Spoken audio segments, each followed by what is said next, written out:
ये भविष्यवाणी प्रभु यीशु मसीह ने बहुत पहले से कर रखी। और एक बात हम कह दें, जिसके दिल में परमेश्वर का भय आ जाएगा उसने अपने पाप के ऊपर लंगर लगा देगा। हमारे तन मन धन परिवार और भविष्य और अभिषेक और दर्शन में कहीं ना कहीं रुकावट बन के खड़ी रही, जिससे कि हम परमेश्वर की योजना को अपने जीवन में पूरा न कर सके।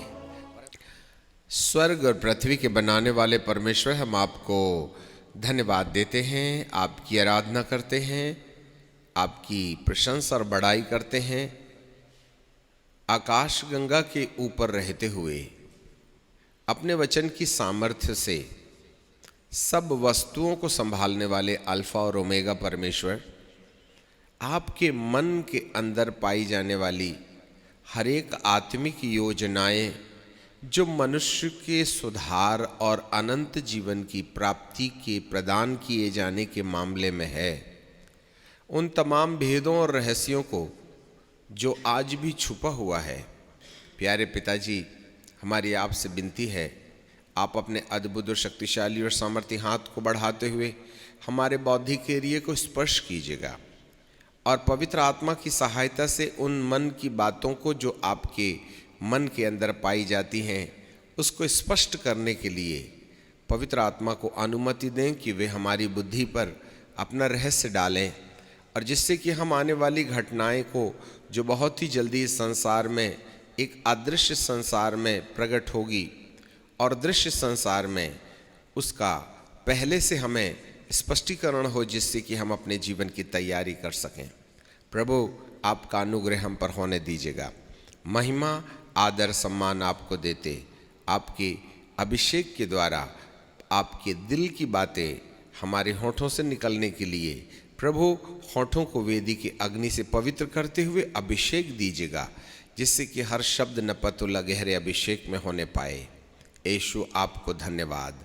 नासरत के यीशु के नाम में मांग लेते हैं, आमीन। परमेश्वर पिता को धन्यवाद देते हैं इस महत्वपूर्ण अवसर के लिए जो हमारे सनातन प्रभु ने हमें दिया है, और हम सब कहीं ना कहीं ऐसे महत्वपूर्ण समय की ओर रवानगी ले चुके हैं जहाँ पर परमेश्वर उन बातों को जो अब तक लिखी तो जरूर गई थीं, परंतु वो भेद के रूप में छुपी थीं, अब पवित्र आत्मा प्रकाश देकर के उन सब बातों को प्रकट कर रहा है। दुनिया के अंत के पहले प्रभु यीशु मसीह के शिष्यों ने दो प्रश्नों को एक ही तार में एक ही साथ में कहा था, हे प्रभु, तेरे आने का और जगत के अंत का क्या चिन्ह होगा।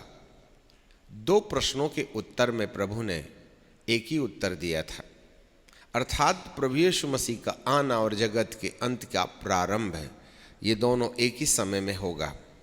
इसलिए अंत के दिनों से जुड़ी हुई भविष्यवाणियों पर चिंतन मनन करने के बाद हमको पता चलता है कि अंत के पहले, चाहे वह यीशु मसीह के आगमन के पहले हो जो दूसरा आगमन है, या प्रभु यीशु मसीह के तीसरे आगमन के पहले, प्रभु यीशु मसीह का 3 आगमन अभी फिलहाल हम विचार करेंगे। प्रथम आगमन में वह उद्धारकर्ता बन के आया। प्रथम आगमन में वह हमारे लिए उद्धारकर्ता बन के आया। दूसरे आगमन में जो प्रथम आगमन के संदेश को सुनकर दूसरे आगमन की तैयारी में अपनी तैयारी पूरी कर चुके होंगे, उन लोगों को वह अपने साथ ले जाने के लिए आएगा। दूसरा आगमन केवल उन लोगों के लिए लाभदायक होगा जो प्रथम आगमन के रहस्य को समझ चुके हैं और जिस उद्देश्य का समाचार देने ईसा आए थे उसको उन्होंने स्वीकार करके अपनी तैयारी विधिवत तरीके से परमेश्वर की इच्छा और उसकी सहायता से अपने जीवन की तैयारी कर चुके हैं, ऐसे लोगों को लेने के लिए वह दूसरे बार आएगा। बाकी सारे लोग जिन्होंने प्रथम आगमन के सत्य का बहिष्कार किया या उसके सत्य को जाना तो था परंतु उसको व्यवहारिक रूप नहीं दिया, वे सब इस संसार के अंदर में रह जाएंगे। एक बड़ी भारी कायनात, एक बहुत बड़ी दुनिया यीशु के दूसरे आगमन में संतों के उठाए लिए जाने के बाद भी इस धरती पर बनी रहेगी। अब यीशु मसीह के दूसरे आगमन के बाद जब कलीसिया यहाँ से उठा ली जाएगी, उसके साथ साथ पवित्र आत्मा भी कलीसिया के साथ उठा लिया जाएगा। तब के बाद से इस संसार में 7 वर्षों का महाक्लेश काल होगा और इन 7 वर्षों के महाक्लेश काल में प्रभु एक अलग तरीके से मनुष्य के साथ व्यवहार करेंगे और इन समयों में दोहरा व्यवहार किया जाएगा। एक और तो जिन लोगों ने सुसमाचार सुन लिया है और ढिठाई से उसके सत्य को जीवन के अंदर अपनाया नहीं, उनको एक बार और मौका मिलेगा कि वे सही रास्ते पर चलने का निश्चय कर लें।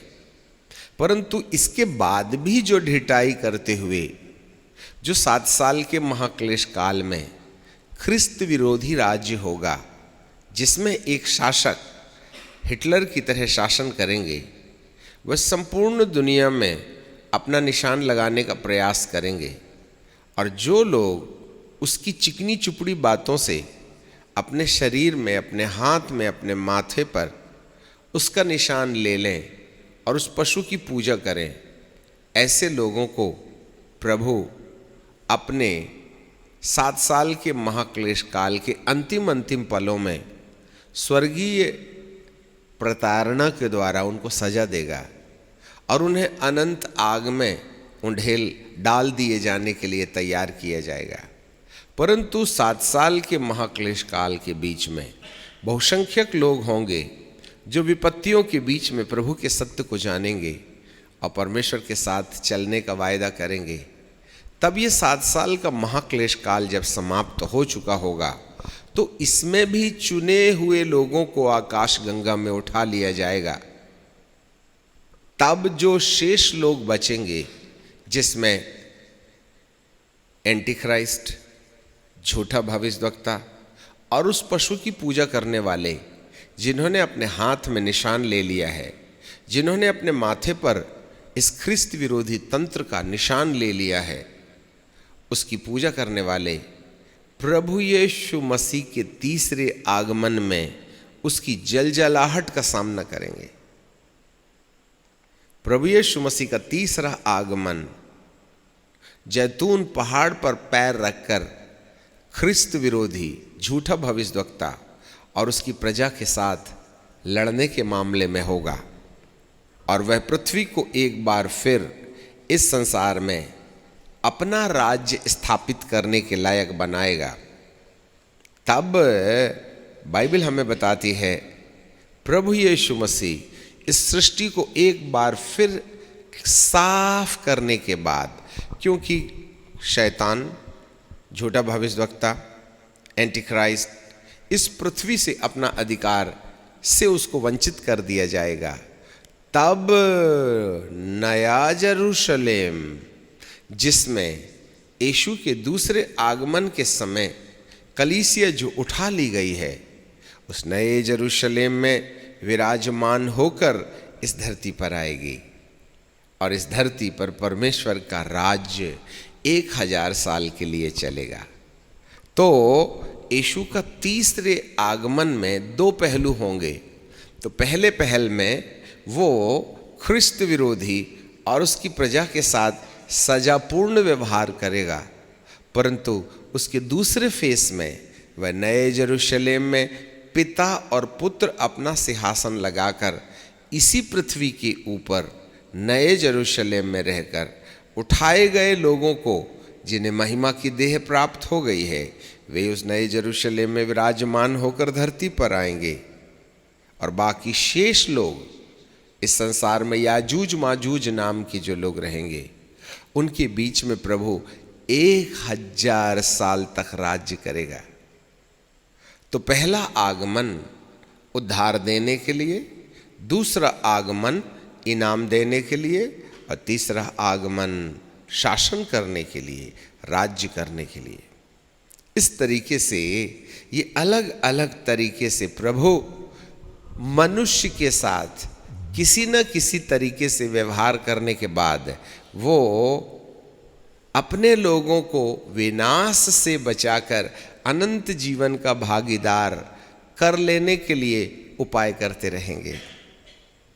अब यहाँ पर चाहे प्रभु यीशु मसीह का पहला आगमन हो उसके पहले, या दूसरा आगमन हो उसके पहले, या तीसरा आगमन हो उसके पहले, कहीं ना कहीं इन समयों के विषय में जागृत रहने के लिए ख्रिस्त विरोधी राज्य को, एंटी क्राइस्ट को परमिशन दी जाएगी, जिससे कि लोग अपने आप को तैयार करें। जैसे प्रभु यीशु मसीह के पहले आगमन के समय भी राजा नीरो ने जो दुष्टता मसीहियत के साथ किया, इसी तरीके से यीशु के तीसरे आगमन के पहले जब नए यरूशलेम में आकर प्रभु इस संसार में 1000 साल का राज्य करेगा, उसके भी 3.5 साल पहले जो ख्रिस्त विरोधी शासन दुष्टतापूर्वक इस संसार पर दोहराया जाएगा, इसकी परमिशन परमेश्वर ने पहले से दे रखी है। दुष्ट का साम्राज्य होगा जरूर, परंतु ये परमिटेबल सिचुएशन होगी। इसीलिए प्रभु यीशु मसीह ने मत्ताई की किताब के 24वें अध्याय के 3 पद में कहा था, सावधान, किसी के भरमाने में न आना, क्योंकि कोई होगा, बहुत से होंगे जो मेरे नाम से आकर के कहेंगे कि मैं मसीहा हूँ। यही बातें इससे पहले वाले सत्र में आपने सुना था। 2 थिस्सलुनीकियों की किताब के 2 अध्याय के 3 पद में, किसी रीति से किसी के धोखे में न आना, क्योंकि वह दिन न आएगा जब धर्म का त्याग न होले और वह पाप का पुरुष अर्थात विनाश का पुत्र। ये पाप का पुरुष और विनाश की पुत्र के प्रकट होने का सीधा सीधा संबंध एक ऐसे ख्रिस्त विरोधी राज्य के साथ जुड़ा हुआ है जिसको द किंगडम ऑफ एंटीक्राइस्ट, ख्रिस्त विरोधी राज्य कहते हैं। ये किंगडम है, एक राज्य है जो एक व्यक्ति के हाथ में होगा, परंतु इस राज्य में जैसे आज के राज्य में कई भाग होते हैं, वैसे ही इस राज्य में भी कई भाग हैं जिसका अपना एक उद्देश्य होगा। अब हमारे सामने एक बड़ा प्रश्न उठता है कि हे प्रभु, आखिरकार आप इस शैतान के राज्य को, अंधकार के राज्य को होने क्यों दे रहे हैं? ये एक बड़ा प्रश्न है। तो क्या ये परमेश्वर की परमिशन के बाद ये राज आएगा, या फिर अंधकार की ताकतें फोर्सफुली इस राज्य को तकलीफ देने के लिए आएंगी? तो हमारा मानना है, यदि अंधकार की शक्तियां फोर्सफुली या दबावपूर्ण परमेश्वर की सृष्टि को तकलीफ देने का काम करती हैं, तो परमेश्वर तो फेल्योर हो गया। इसीलिए यदि ये परिस्थितियां आने वाली हैं तो सुनिश्चित रीति से परमेश्वर इसको अनुमति देगा। तो सवाल ये है कि प्रभु जब इन परिस्थितियों को अनुमति देगा तो उसमें परमेश्वर का या उसके लोगों का लाभ क्या है? ये एक प्रश्न है। अब यदि जो घटनाएं भविष्य में होने वाली हैं वो सारी घटनाएं एडवांस में उसके पवित्र वचन में लिख दी गई हैं, तो परमेश्वर को ये सब मालूम है, ऐसा ऐसा होगा। यदि परमेश्वर को ये पहले से मालूम है कि इस तरीके का राज्य आएगा जो सृष्टि को भरमाने का काम करेगा, तो परमेश्वर एडवांस में कोई इलाज कर सकता था, पर वो कर नहीं रहा है। इससे ऐसा पता चलता है कि जरूर जो भी परिस्थितियां आ रही हैं वह परमेश्वर की योजना के अंतर्गत, परमेश्वर की परमिशन के आधार पर ही हो रही हैं। और जब कभी भी परमेश्वर कोई नकारात्मक परिस्थिति को अनुमति देता है तो जरूर उसके पीछे कहीं ना कहीं परमेश्वर की ओर से उसके लोगों के लिए भलाई छुपी हुई है। अब ये भलाई है क्या, इसीलिए हमको इसको समझने की जरूरत है। सो कल हम ख्रिस्त विरोधी के साम्राज्य की कुछ बातें सीख रहे थे। किसी रीति से किसी के धोखे में न आना, क्योंकि वह दिन न आएगा जब तक धर्म का त्याग न हो ले और वह पाप का पुरुष अर्थात विनाश के पुत्र का प्रकट ना हो। विनाश का पुत्र, अब हम इसी के बारे में पढ़ रहे हैं। 8वें पद में आपने देखा, तब वह अधर्मी प्रकट होगा। इसका मतलब है अधर्मी को प्रकट होने के लिए अनुमति दी जाएगी। परंतु एक और दुखदाई बात यहां पर है। 8वें पद में स्पष्ट रूप से कह दिया गया है कि प्रभु यीशु मसीह अपने मुख की फूंक से मार डालेगा और वह अपने आगमन के तेज से भस्म करेगा। इसका मतलब है यीशु का आगमन। अब ये कौन सा आगमन है? अब हमको एक बड़ी सच्चाई हम आपके सामने रख देते हैं। शायद आपने इससे पहले भी किसी वीडियो में सुना होगा। मान लीजिए ये एक ग्लास है, ये यहाँ पर प्रभु यीशु मसीह का दूसरा आगमन हुआ जो बहुत ही कम समय के बाद में होगा। तो प्रभु यीशु मसीह दूसरे आगमन में आएंगे और कलीसिया को अपने साथ महिमा की देह पहनाकर स्वर्ग में ले जाएंगे। ठीक है।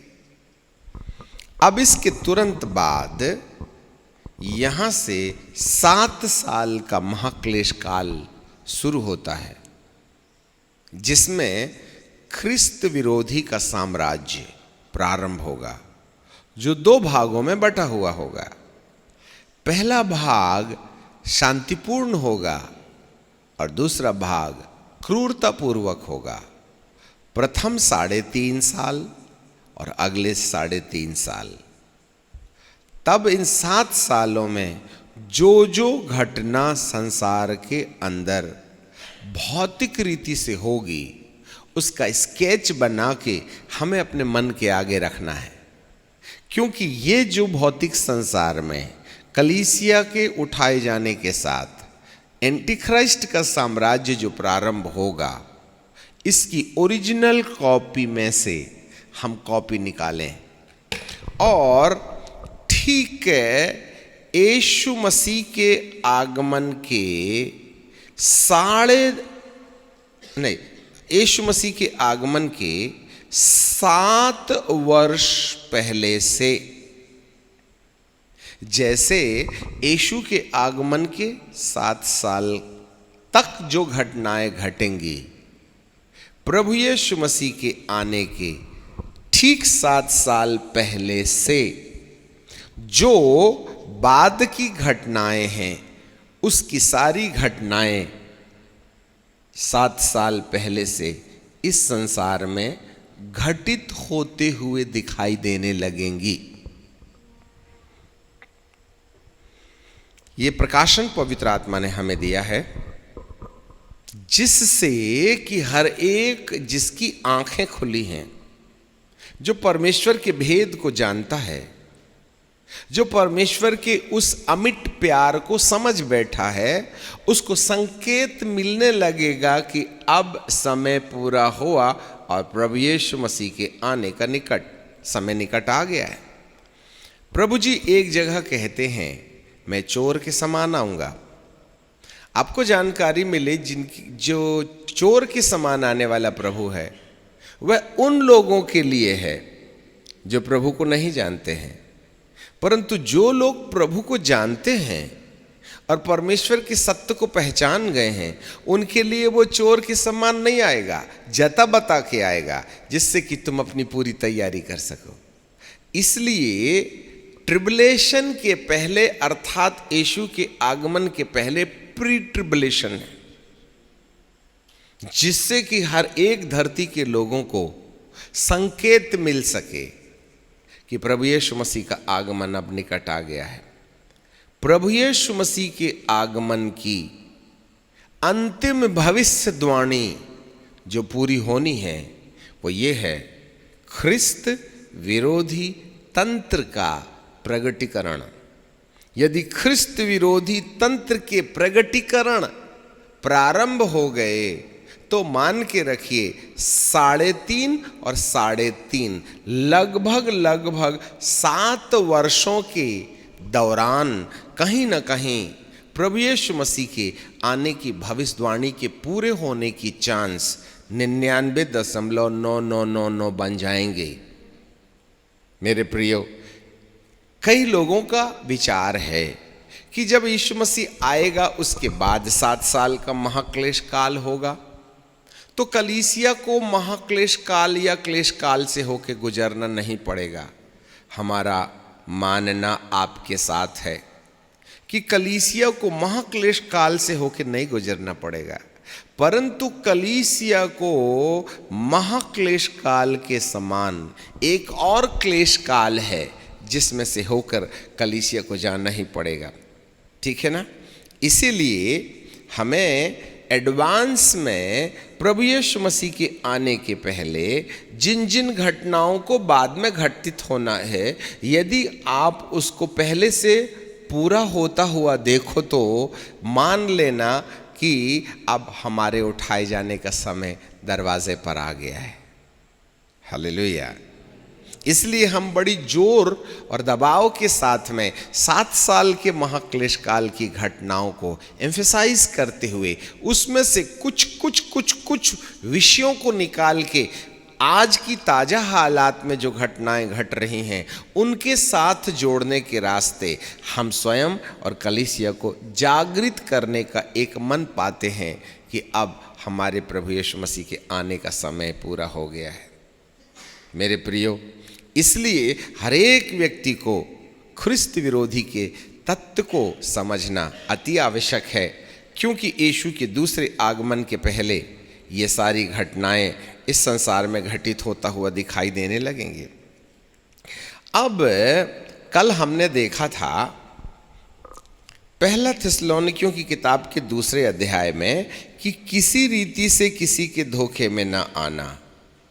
वह दिन न आएगा जब धर्म का त्याग अर्थात पवित्र आत्मा का, अर्थात धार्मिकता का, अर्थात कलीसिया का, जो उसको रोक रही है, जिसका नाम है पाप का पुरुष अर्थात विनाश का पुत्र।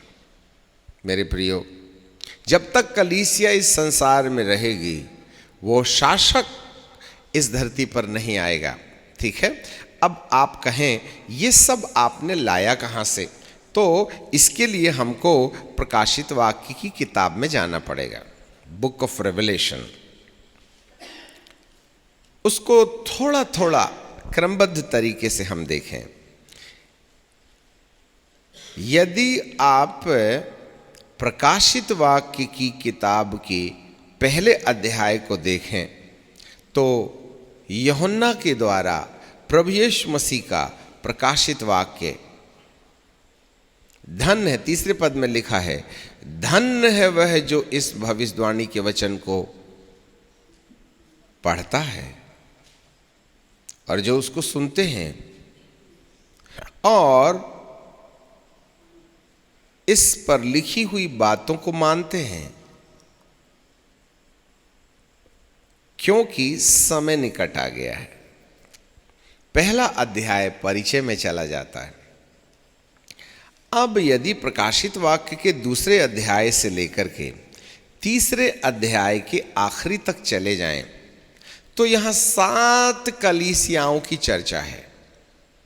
इन 7 कलीसियाओं की चर्चा में प्रभु ने सबसे पहले तो हर कलीसिया को अपना परिचय दिया कि मैं इफिसुस की कलीसिया को परिचय के रूप में दिया कि मैं 7 तारे अपने हाथ में लिए हुए हैं, सोने की 7 दीवटों के बीच में फिरता हूं। इस तरीके से हर कलीसिया को उसने अपना एक अलग अलग परिचय दिया। दूसरे हिस्से में उस कलीसिया की सच्चाई, योग्यता सामने लाई। तीसरे में उस कलीसिया के अंदर पाए जाने वाले दोषों को खोज निकाला। और इसके बाद में चौथे में उस कलीसिया को मन फिराने का संदेश दिया। 5वें में यदि वो मन फिराते हैं तो उनको फायदा क्या होगा, और यदि वे नहीं फिराते हैं तो उनको नुकसान क्या होगा। इस तरीके से परमेश्वर कलीसिया को एनीहाउ बदलने का और उसकी इच्छा के अनुसार अपने आप को तैयारी करने का मन देते हैं। तो दूसरे और तीसरे अध्याय में कलीसिया के पवित्रीकरण का रास्ता परमेश्वर अपना रहे हैं। परंतु जब हम चौथे अध्याय में आते हैं तो तीसरे अध्याय और चौथे अध्याय के बीच में कलीसिया इस संसार से उठा ली जाती है। जरा ध्यान से सुनिएगा, तीसरे अध्याय और चौथे अध्याय के बीच में कलीसिया का स्वर्गारोहण हो गया। ये जो बॉटल है, यहाँ हम तीसरे अध्याय और चौथे अध्याय में आके खड़े हो गए बिटवीन। परंतु चौथे अध्याय के पहले पद में लिखा है, इन बातों के बाद मैंने दृष्टि की तो क्या देखा कि स्वर्ग में एक द्वार खोला हुआ है। इन बातों के बाद, कौन सी बातों के बाद? यीशु के दूसरे आगमन और जो तैयार कलीसिया है ना फिलाडेल्फिया के समान, उस कलीसिया के उठाए जाने के बाद चौथे अध्याय में कलीसिया इस संसार से चली गई। तब परमेश्वर कलीसिया को स्वर्ग जाने के टाइम पर ओरिजिनल स्वर्ग की परिभाषा क्या है उसको चौथे अध्याय में प्रकट कर रही है, जिसको आपने बड़ी बारीकी से जाके घर में पढ़ लेना चाहिए। ईश्वरत्वता, परमेश्वर की विराटता और विशालता चौथे अध्याय में सामने आती है। जरा देखिएगा, कलीसिया का पिक्चर यहां समाप्त हुआ। परंतु 5वें अध्याय में जब हम पहुंच जाते हैं तो धरती पर कलीसिया नहीं है, स्वर्ग में पिता और पुत्र हैं। और स्वर्ग के विवरण में 5वें अध्याय पर अब यहाँ जो 7 साल का महाक्लेश काल होने वाला है, इस महाक्लेश काल में परमेश्वर अपनी योजना के अंतर्गत किस तरीके से शेष बचे लोगों को उद्धार के अनुभव में लाने का प्रयास करेगा, उसकी घटना और उसकी तैयारी यहाँ 5वें अध्याय में आपको मिलती है, जिसको आज हम थोड़ा सा विशेष ध्यान देते हुए उस पर चल पड़ेंगे। क्या लिखा है पहले पद में? और जो सिंहासन पर बैठा था, इसका सीधा सीधा संबंध इब्राहिम, इसहाक और याकूब के परमेश्वर से है, अल्फा और ओमेगा से है, आदि और अंत से है, अर्थात परमेश्वर यहोवा जो सिंहासन पर बैठा था। मैंने उसके दाहिने हाथ में, राइट हैंड साइड में एक पुस्तक देखी। हिंदी में पुस्तक लिखा है, अंग्रेजी में स्क्रॉल लिखा है। स्क्रॉल का मतलब होता है एक रोलर बोर्ड की तरह, जिसमें एक तरफ ब्लैक बोर्ड जैसा रोल कर लेते हैं ना, उसमें लिखा जाता है, कैलेंडर की तरह। अब आपके कैलेंडर में जो है ना 6 पन्ने रहते हैं, किसी कैलेंडर में 12 पन्ने रहते हैं, परंतु कोई कैलेंडर एक ही रहता है जिसमें पूरे 12 महीनों का विवरण है। सो ये जो स्क्रॉल है जनरली एक ही तरफ लिखा जाता है, और जो लिखा जाता है वो अंदर तरफ मोड़ लिया जाता है, जिससे कि बाहर वाला हिस्सा अंदर वाले को सुरक्षित करे। परंतु ये जो स्क्रोल है वो आगे भी लिखा है, पीछे भी लिखा है। यहाँ लिखा है सिंहासन पर बैठा है और उसके हाथ में एक पुस्तक है जो भीतर और बाहर लिखी हुई है, और वह 7 मोहर लगाकर बंद की गई है। अब जरा देखना, ये कलीसिया के उठाए जाने के बाद का मामला यहाँ शुरू हो रहा है। बिल्कुल यहाँ किनारे खड़े हैं आप 5वें अध्याय में। फिर मैंने एक बलवंत स्वर्गदूत को देखा जो ऊंचे शब्द से प्रचार करता था, इस पुस्तक को, कौन सी वाली, जो पिता के हाथ में दाहिने बाएं आगे और पीछे लिखी है, जिसमें 7 मोहर लगाई गई है, इस वाली पुस्तक को खोलने और उसकी मोहर को तोड़ने के योग्य कौन है? ये प्रश्नवाचक चिन्ह है। स्वर्गदूत ने प्रश्न किया, और मैंने ना तो स्वर्ग में, ना पृथ्वी पर, ना पृथ्वी के नीचे इस पुस्तक को खोलने और उस पर दृष्टि करने के योग्य निकला। अब यहां पर 4 पद में बाइबल कहती है, और मैं अर्थात यूहन्ना प्रकाशित वाक्य का लिखने वाला फूट फूट करके रोने लगा। इस पुस्तक के खोलने और उस पर दृष्टि करने के योग्य कोई न मिला। अब थोड़ा सा हम देखें कि आखिरकार यूहन्ना क्यों रो रहा है फूट फूट करके। हम कब रोते हैं? मान लीजिए जब कभी किसी व्यक्ति का काम बनना होता है, लाभ है, और यदि वो लाभ ना होवे तो वह दुखी होकर के रोने लगता है। इसका मतलब है सुनिश्चित इस किताब को लेने और इस किताब पर लगी मोहर को तोड़ने के पीछे जरूर कोई बड़ा भारी फायदा होने वाला था, और यदि कोई इस किताब को पिता के हाथ से ना ले और उसकी मोहर को ना तोड़े तो भारी नुकसान होने की संभावनाएं हैं। इसी दर्द में या यूहन्ना प्रकाशित वाक्य का लिखने वाला फूट फूट करके रोने लगता है। परंतु इसी बीच एक और संदेश मिलता है, और मैं फूट फूट करके रोने लगा क्योंकि इस पुस्तक के खोलने और उस पर दृष्टि करने के योग्य कोई नहीं मिला। तब उन प्राचीनों में से एक ने मुझसे कहा, प्राचीन 12 प्राचीनों में से एक, स्वर्गदूत को यह आइडिया नहीं था, परंतु प्राचीनों को यह आइडिया था जो धरती में से 12 गोत्रों में से उठाए गए। लिखा है कि प्राचीनों में से किसी ने इस प्रकार से कहा, तब उस प्राचीनों में से एक ने मुझसे कहा, मत रो, देख यहूदा के गोत्र का सिंह, दाऊद का मूल, इस पुस्तक को खोलने और उसकी 7 मोहरों को तोड़ने में बलवंत हुआ है। इसका मतलब है बलवंतता जरूर उसने पाली है जो इस किताब को लेगा और खोलेगा। और मैंने उस सिंहासन के चारों ओर प्राणियों को और प्राचीनों के बीच में मानो एक बद्ध किया हुआ मेमना खड़ा हुआ देखा, जिसकी 7 आंखें, 7 सींग और 7 आंखें थीं। ये परमेश्वर की 7 आत्माएं हैं जो सारी पृथ्वी पर भेजी जाती हैं। उसने आकर उसके दाहिने हाथ से जो सिंहासन पर बैठा था वह पुस्तक ले ली। एक बड़ी खुशखबरी है यहाँ पर। और जब उसने पुस्तक ले ली तो चारों प्राणी जो पिता का सिंहासन लेके चलते हैं, 24 प्राचीन जो प्रभु के सामने बैठे रहते हैं, मुख के बल मेमने के सामने गिर पड़े, क्योंकि इसने किताब ले लिया और मोहर तोड़ने के योग है। हर एक के हाथ में वीणा और धूप से भरे हुए सोने के कटोरे थे। वे तो पवित्र लोगों की प्रार्थनाएं हैं।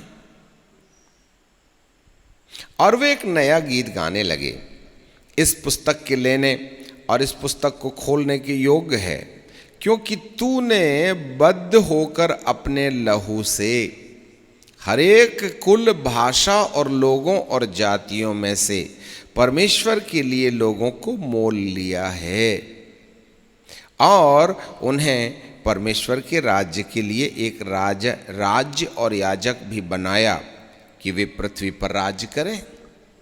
मेमने के बारे में है, यीशु मसीह के बारे में है। और जब मैंने देखा तो सिंहासन और उन प्राणियों और उन प्राचीनों के चारों ओर बहुत से स्वर्गदूतों का शब्द सुना, जिनकी गिनती लाखों और करोड़ों में थी। और वे ऊंचे शब्द से कहते थे, बद्ध किए हुए मेमने और सामर्थ और धन और ज्ञान और शक्ति और आदर और महिमा और धन्यवाद के योग, क्योंकि किसी ने अर्थात मेमने ने अर्थात यीशु मसीह ने पिता परमेश्वर के हाथ से दोनों तरफ लिखे स्क्रोल को ले लिया, जिसमें 7 मोहर लगाई गई थी। पिन पॉइंट, इसका मतलब है किताब के लेने और उसकी मोहर के तोड़ने से स्वर्ग में बड़ा हो हल्ला हो गया। एक तो 4 प्राणी जो परमेश्वर का सिंहासन लेके चलते हैं वो गिर पड़े, 24 प्राचीन गिर पड़े, करोड़ों की संख्या में स्वर्गदूत लोग आनंद मना रहे हैं, यीशु धन्यवाद किताब लेने के लिए और उसकी मोहर को तोड़ने के योग्य। केवल यही नहीं वरन आगे भी 13वें पद में मैंने स्वर्ग में और पृथ्वी पर और पृथ्वी के नीचे और समुद्र की सब सृजी हुई वस्तु को और सब जो कुछ उसमें है यह कहते हुए सुना, जो सिंहासन पर बैठा उसका जिसने किताब ले रखा था और मेमने का धन्यवाद हो जिसने किताब ले लिया। आदर महिमा राज्य युगान युग रहे। और चारों प्राणियों ने कहा आमीन। अब हमें समझ में नहीं आता आखिर इस किताब में लिखा क्या है जिसमें 7 मोहर लगाई गई हैं। आखिर किताब के लेने और मोहर के तोड़ने में ऐसा कौन सा फायदा है जिसके कारण से 24 प्राचीन, 4 प्राणी, करोड़ों स्वर्गदूत, स्वर्ग पृथ्वी और जल के अंदर रहने वाले उस मेमने का जय जयकार कर रहे हैं।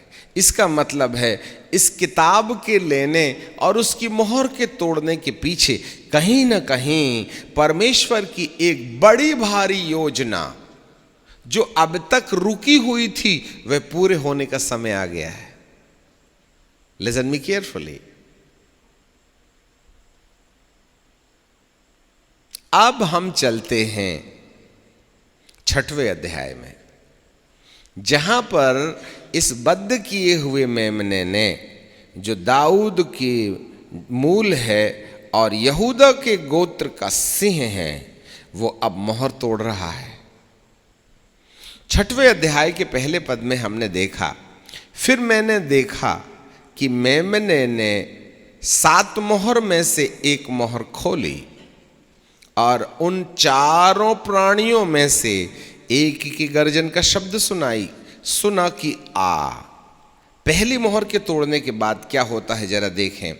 और मैंने दृष्टि की और देखो एक श्वेत घोड़ा है। हे प्रभु, मोहर तोड़ने से एक नया पिक्चर सामने आ रहा है। यह दर्शन यूहन्ना ने उस जमाने में देख लिया जिसको अब आप इस धरती पर प्रकट होता हुआ देखेंगे या देख रहे हैं। आगे चले। मैंने दृष्टि की और देखो एक श्वेत घोड़ा है और उसका सवार धनुष लिए हुए है और उसे एक मुकुट दिया गया। वह जय करता निकला कि और भी जय प्राप्त करे। 2 इंस्टॉलमेंट है। एक में तो वह जय करता है परंतु दूसरे में और जय प्राप्त करने का मन रखता है। यह पहली मोहर तोड़ने का मतलब क्या है? पहली मोहर तोड़ने का मतलब है जरूर एक ऐसे राज्य का प्रगटीकरण होगा। श्वेत घोड़े का मतलब होता है शांति का प्रतीक, परंतु ये शांति झूठी शांति होगी, क्योंकि इस घोड़े के ऊपर जो घुड़सवार है ना, उस घुड़सवार के सिर में एक राजमुकुट है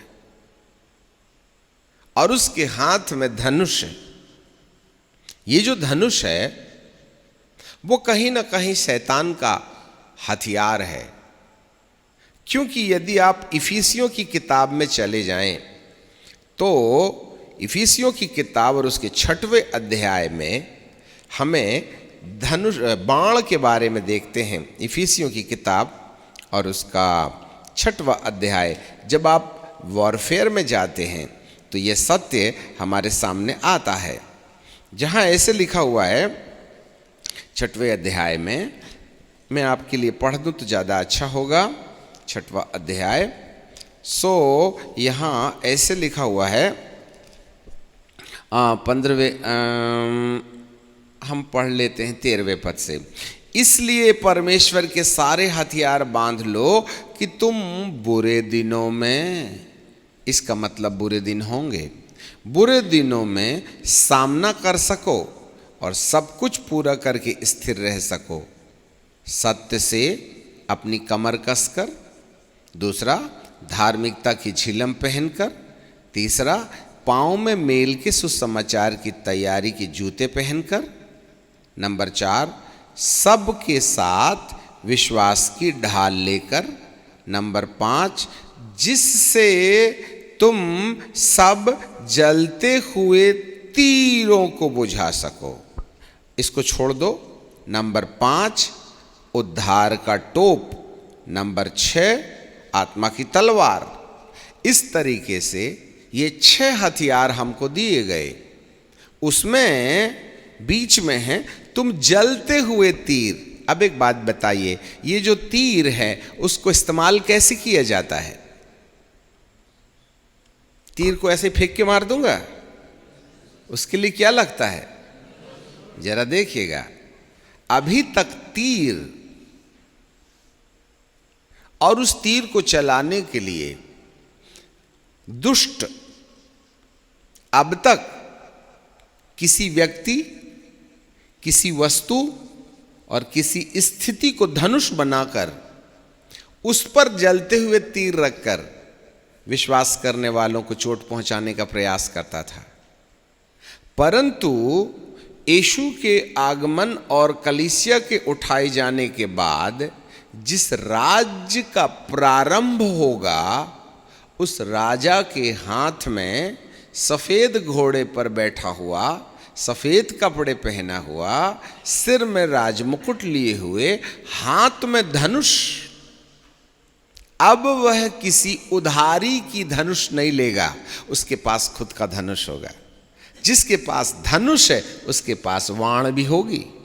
इसका मतलब है अब तक तो शैतान या अंधकार की शक्ति किसी व्यक्ति को, किसी वस्तु को, किसी स्थिति को धनुष बनाकर हमको जलते हुए तीर लगाती थी, परंतु एक राज्य आएगा, कोई था जो उसको रोक रहा था, और वो था पवित्र आत्मा और कलीसिया। परंतु पवित्र आत्मा भी चला गया और कलीसिया भी चली गई। तब उसके पास खुद एक धनुष है। इसका मतलब है एक ऐसा शासन, एक ऐसा शासक जो सफेद है, अर्थात झूठी शांति और झूठी प्रतिज्ञा और झूठे वायदे दे करके लोगों का मन अपनी ओर आकर्षित करने का प्रयास करेगा। इसलिए प्रभु जी ने कहा था, सावधान, कोई तुम्हें भरमाने ना पाए। White horse. इसका मतलब है अंत के दिनों में झूठी शांति देने वाले हमें मसीह के विरोधी कहना चाहिए। भेड़िए ने भेड़ की खाल पहनकर भेड़ होने का ड्रामा किया। याद रखिएगा, पहली मोहर में एक शासन की कहानी सामने आ रही है, जिसका शासक धनुष लिए होगा और उसका उद्देश्य एक ही होगा कि वह जय प्राप्त करे, टू विन द किंगडम। बाकी उसे किसी और चीज से कोई लगाव नहीं है। वह अपना राज्य स्थापित करना चाहता है। चाहे तो आज आपकी ताजा हालातों पर विचार किया जा सकता है। कहने का मतलब यह हो गया, वह विजय करने के लिए निकला और एक काल तक उसने विजय प्राप्त कर भी लिया, 3.5 साल का। परंतु अगले 3.5 साल में वह और भी विजय प्राप्त करने का प्रयास करेगा। यह पहली मोहर, ये तो ख्रिस्त विरोधी साम्राज्य है। अब हमें समझ में ये नहीं आता कि हे प्रभु, जिस किताब को आपने अपने हाथ में लेके रखा था, जिसको 7 मोहरों से सील किया गया था, उस किताब में पहली मोहर तोड़ने के बाद ये दुखदाई संदेश धरती पर पहुंचाया जा रहा है। तो क्या आपको आइडिया नहीं था? आप ही की तो किताब में लिखा हुआ है। तो प्रभु कहते हैं, मैंने ही तो परमिशन दी है। इससे ऐसा पता चलता है कि जो भी दुखदाई घटना इस धरती पर घटने वाली है, यह परमेश्वर के नियंत्रण से बाहर की चीज नहीं है। क्योंकि यीशु मसीह ने उस किताब की पहली मोहर तोड़ा तो यह दुखदाई घटना घटी। एक झूठा शासक आके खड़ा हो गया और यह झूठा शासक 7 साल के, ठीक 3.5 साल के काल तक झूठी शांति देने का वायदा करेगा। अब आप केवल प्रकाशित वाक्य पर मत जाइए, वरन ये वाली घटना दानियल की किताब में भी हमको देखने के लिए मिलती है। अब हम दानियल की किताब में थोड़ा सा चलते हैं, जरा देखें दानियल की किताब और उसका 9वां अध्याय और उसके 24 पद से पढ़ते हैं। यहाँ पर थोड़ा सा पढ़ने में हमको स्पष्ट हो जाएगा। तेरे लोगों और तेरे पवित्र नगर के लिए 70 सप्ताह ठहराए गए हैं। 70 सप्ताह का सीधा सीधा संबंध 7 वर्षों से है, 7 कालों से है। और उसके अंत तक अर्थात 7 साल के महाक्लेश काल के आखिरी समय तक अपराध का होना बंद हो। पिन पॉइंट, 7 साल के आखिरी समय तक अपराध का बंद होना होगा और पापों का अंत और अधर्म का प्रायश्चित किया जाए। ये बाद में काम पड़ेगा। इसका मतलब एनी हाउ 7 साल के महाक्लेश काल में 3.5 साल क्लेश के और 3.5 साल महाक्लेश काल के, इन 70 सप्ताहों अर्थात 7 सालों के आखिरी में बहुत सकारात्मक नतीजे निकलने वाले हैं। एडवांस में समझ लीजिएगा कि अपराध का होना बंद होगा, पापों का अंत और अधर्म का प्रायश्चित, रिपेंटेंस, और युग युग की धार्मिकता 7 साल के बाद, युग युग की अर्थात 1000 साल का प्रारंभ, युग युग की धार्मिकता प्रकट हो और दर्शन की बात पर, भविष्यवाणी पर छाप दी गई। अर्थात दानियल के युग में यह रहस्य समझने लायक नहीं था, इसलिए मोहर दे दी गई है। पर अब परमेश्वर इसको उजागर कर रहे हैं। अब जरा देखें, परम पवित्र का अभिषेक किया जाए, इसको बाद में देखेंगे।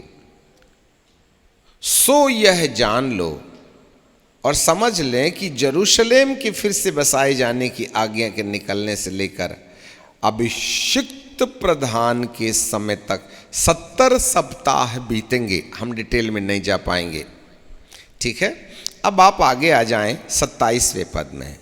और वह प्रधान, इस प्रधान का सीधा सीधा संबंध सफेद घोड़े पर विराजमान उस शासक के साथ है जिसके सिर में मुकुट है और जिसके हाथ में धनुष है वो लेपर्ड के समान है, चीते के समान है, जो शासन करने के लिए दुबक के आएगा।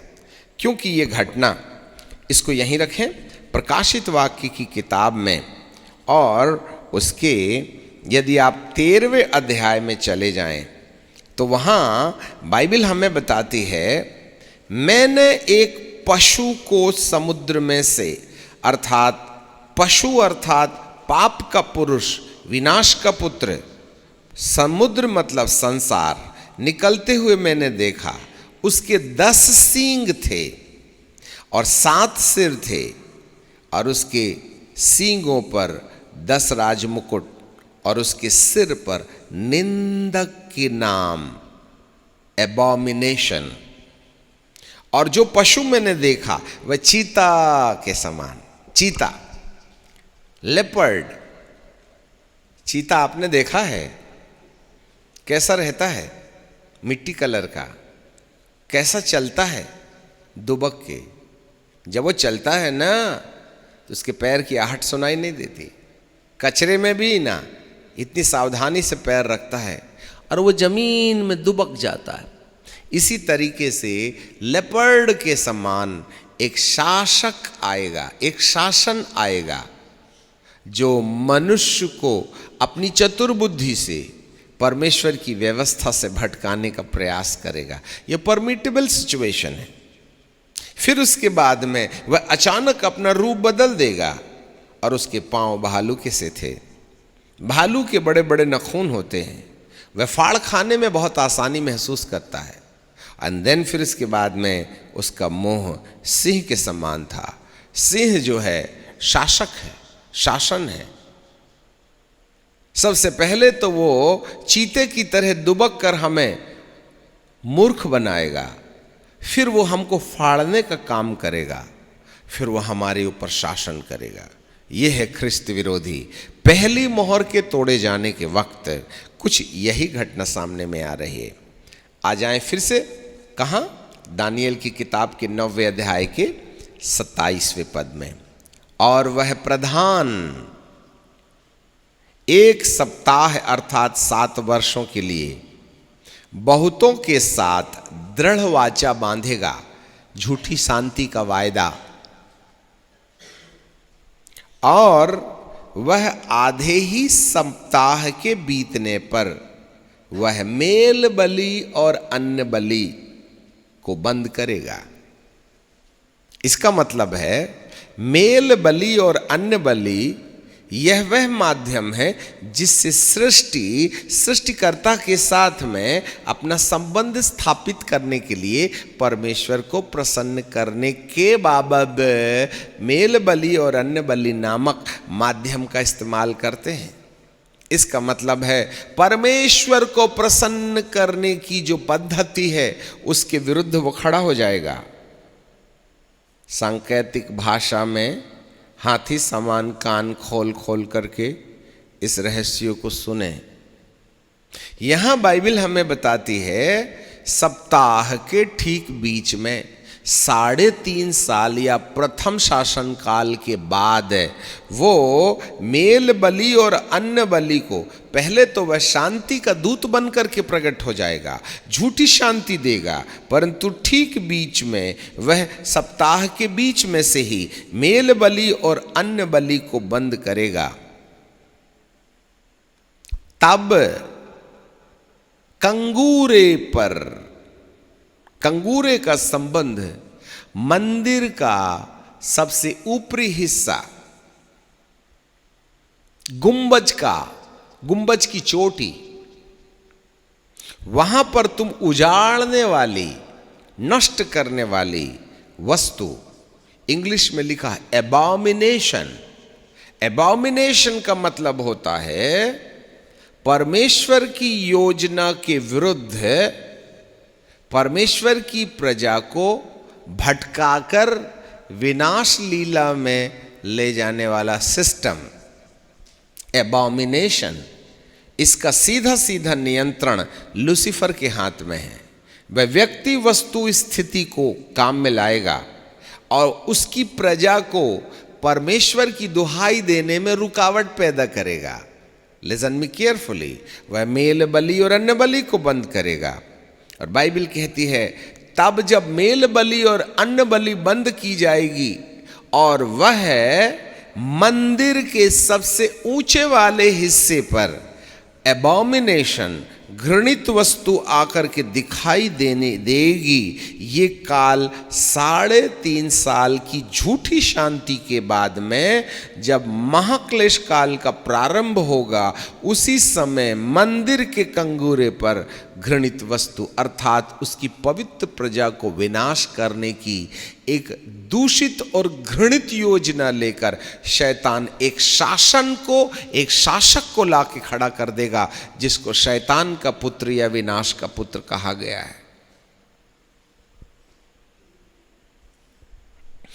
तब उजाड़ने वाली घृणित वस्तु को दिखाई देगी और निश्चय से ठानी हुई वस्तु के ठानी हुई बात के समाप्त होने तक, अर्थात परमेश्वर इस शासन को 3.5 साल तक परमिशन दे के रखेगा और उसके अंत समय तक परमेश्वर का क्रोध है,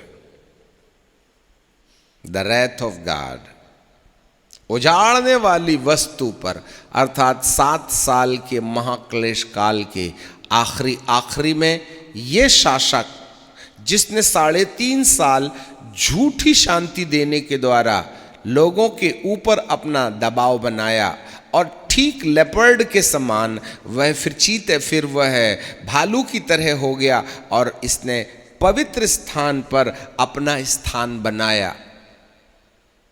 एक बात याद रखिए, ख्रिस्त विरोधी को दुनिया से कोई लेना देना नहीं है। यदि उसको लेना देना है तो केवल उन लोगों के साथ में जो महापवित्र परम प्रधान परमेश्वर के रास्ते पर चलने के लिए तैयार है। सीधा सीधा कहा जाए कलीसिया, सीधा सीधा कहा जाए उसकी प्रजा का विनाश, उसकी प्रजा को तकलीफ दिया जाना, उसकी प्रजा को बर्बाद करना। इसलिए उसके माथे पर लिखा है घृणित वस्तु। प्रकाशित वाक्य में उसके 13वें अध्याय में आपने उसके बारे में देखा तो वहाँ ऐसे लिखा हुआ हमने पाया कि उसको क्या लिखा हुआ दूसरे पद में, जो पशु मैंने देखी वह चीते की नाई था। नहीं, थोड़ा ऊपर चलते हैं, वहाँ लिखा है कि उसके सिर पर निंदक के नाम लिखे हुए थे, निंदक के नाम। अर्थात परमेश्वर की प्रजा को तितर बितर करने वाला एबॉमिनेशन। जी हाँ, हम सबको बड़ी बारीकी के साथ ये समझना होगा 7 साल के महाक्लेश काल के अंदर जो जो घटनाएं घटित होने वाली हैं वह यीशु मसीह के आने के 7 साल पहले से इसके ग्लिम्स दिखाई देना शुरू हो जाएंगे। और जो यहाँ लिखा है आज यहाँ दिखाई देने में हमें दूरबीन लगाने की ज़रूरत नहीं है और ना ही चश्मा लगाने की ज़रूरत है। आप नग्न आँखों से जो कुछ भी होने वाला है उसका स्पष्ट पिक्चर आप एडवांस में देख रहे हैं। ये शासन, ये शासक 2 पहलुओं में पूरा होगा, पहले 3.5 साल और अगले 3.5 साल। पहले 3.5 साल में सफ़ेद घोड़ा धनुष लेके खड़ा रहेगा।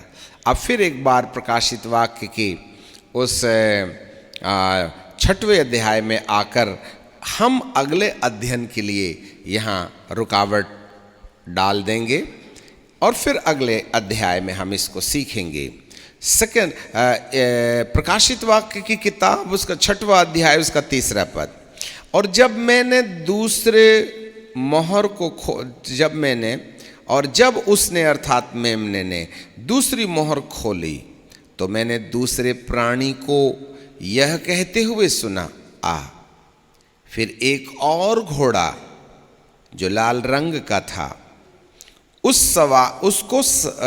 उसके सवार को यह अधिकार दिया गया कि पृथ्वी पर से मेल उठा ले, ताकि लोग एक दूसरे को बद्ध करें और एक दूसरे पर और एक बड़ी तलवार दी गई। हे प्रभु, तेरे हाथ में रखी किताब जो अंदर बाहर लिखी है, जिसमें 7 मोहर लगी हैं, उस मोहर को खोलने वाला नहीं मिला तो स्वर्ग भी शोकाकुल था, याजक भी शोकाकुल थे, प्राचीन भी शोकाकुल थे, प्राणी भी शोकाकुल थे, पृथ्वी और आकाश और समुद्र भी शोकाकुल था।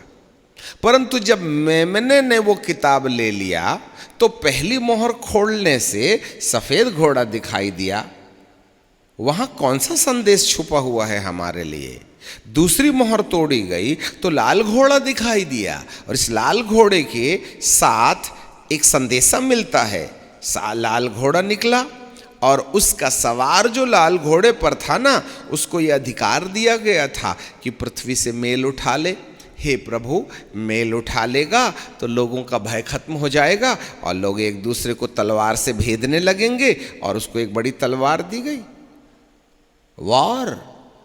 हे पिता, यदि ये किताब बंद रहती तो टेंशन नहीं ना होता था, परंतु प्रभु कहते हैं ये टेंशन तो होना ही होना है। अब हम इसका उत्तर आज नहीं दे सकते। Y God is permitting this negative situation over the world? क्या वो बेरहम हो गया है? जी नहीं, वो बेरहम नहीं हुआ है, परंतु हमने परमेश्वर के सत्य प्रेम को जो ठुकरा दिया, उसका नतीजा है। एक पद बोल करके हम समाप्त करेंगे और फिर से कल अगले अध्ययन में इस बात पर विचार की जाएगी। यदि आप उसी थिस्सलुनीकियों की दूसरी किताब, दूसरा थिस्सलुनीकियों की दूसरी किताब पर चल पड़ें तो वहाँ पर हमें इस प्रकार से कहा जाता है,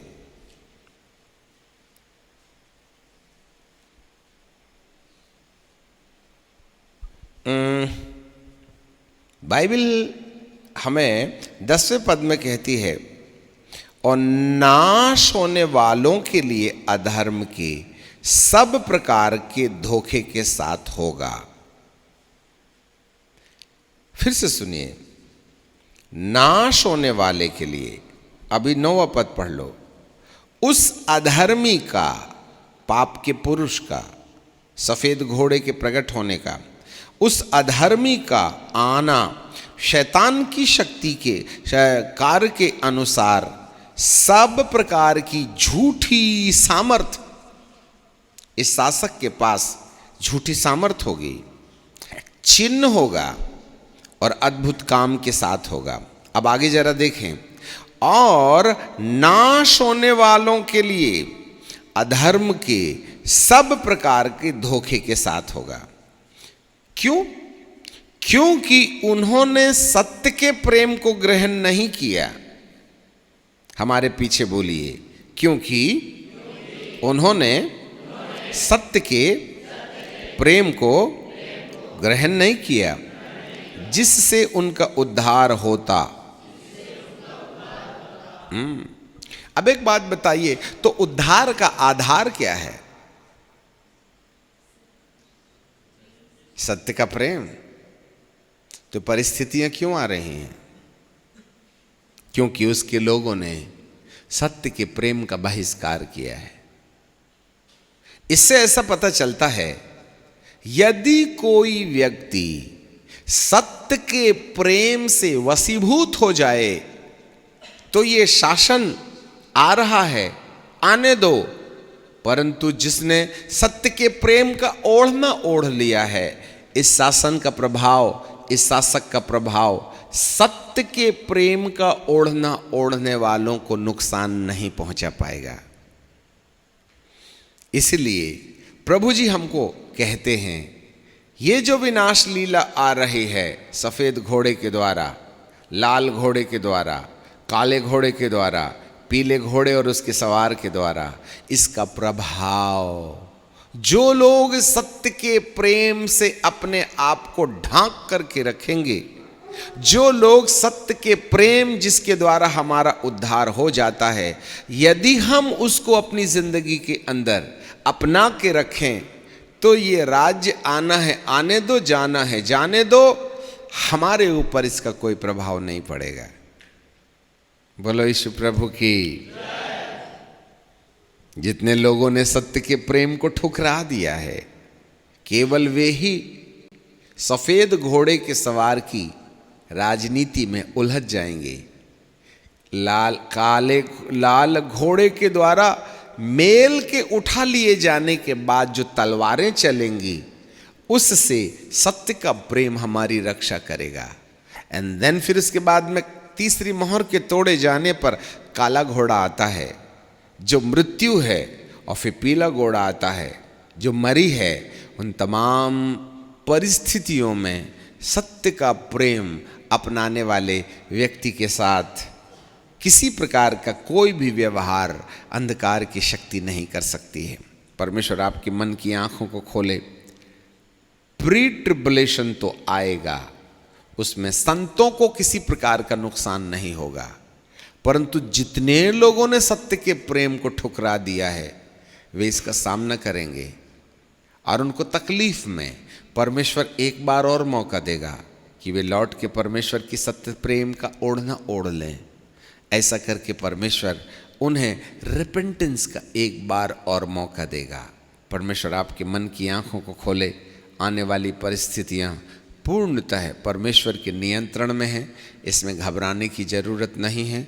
पर बुद्धिमानी यही है कि जो वो बोल रहा है मान लेने वाला बुद्धिमानों की लिस्ट पर आकर के रख दिया जाएगा। परमेश्वर आपको आशीष दे। प्रार्थना करें। सनातन काल के विराट परमेश्वर, हम आपको धन्यवाद देते हैं। आज आपने हमें ये विशेष अनुग्रह दे दिया कि हम एक बार फिर आपके इस विराट सत्य को जानकर अपनी तैयारी पहले से कर सकते हैं। अर्थात सत्य प्रेम को जो हमारे उद्धार का आधार है, उसको यदि आज ही से खोजबीन के रूप में अपने जीवन का अंग बना लें तो आगामी दिनों में आने वाली विपत्ति जो हर इंसान को पश्चाताप की ओर ले जाती है, इसका हमारे जीवन पर कोई असर नहीं होगा, क्योंकि हम पहले ही पश्चाताप कर प्रभु के प्यार के उस दरिये में आ गए हैं। हे पिता, आप हम पर दया कीजिएगा, जिससे कि हम पहले से आपके आगमन के इन तमाम विपरीत परिस्थितियों के पहले अपने आप को प्रभु के ईश्वरीय प्यार नामक ओढ़ने से अपने आप को ढांक लें, जिससे कि आने वाली विपत्तियों से हमारा बचाव हो और हम वास्तविक उद्धार का आनंद उठाने पाएं। यीशु नासरी के नाम से आमीन।